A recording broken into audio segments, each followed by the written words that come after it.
Do you have a virtual presentation or poster you need to create for class? Consider using Canva. In this video, I'll be telling you about what it is and where to find it.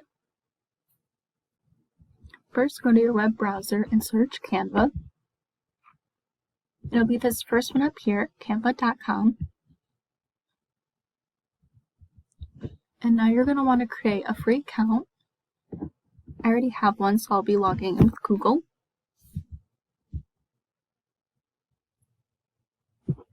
Canva is a free graphic design program that's great for creating presentations and posters, along with many other things.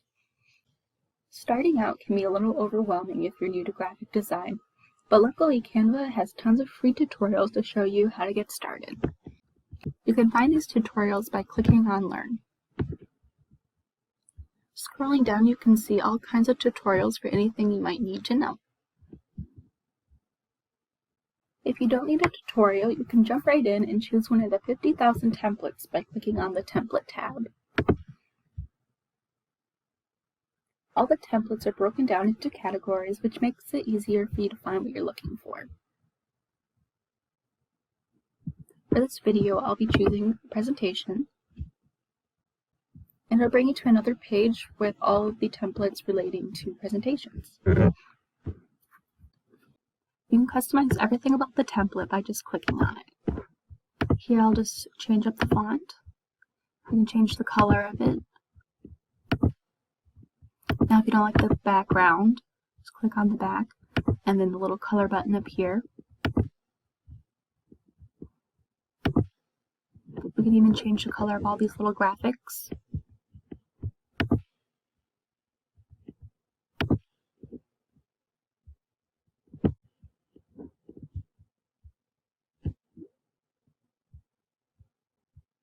To upload your own images to the template, just come over here and select Upload, and you'll be able to choose an image from your computer that way.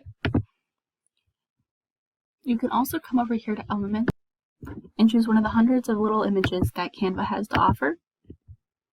Just click on it and drag it to wherever you would like it to be. And again, if you don't like the colors of it, you just come up here and click on these little boxes and change them to whatever you would like.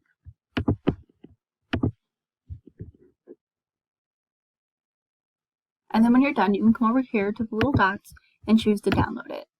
You can choose it as a PDF or any other kind of file. And then from here, just choose to download. All it takes is a little practice and experimenting, and you'll be able to create whatever you need. And that's all there is to it. I hope that you consider using Canva to complete your future assignments.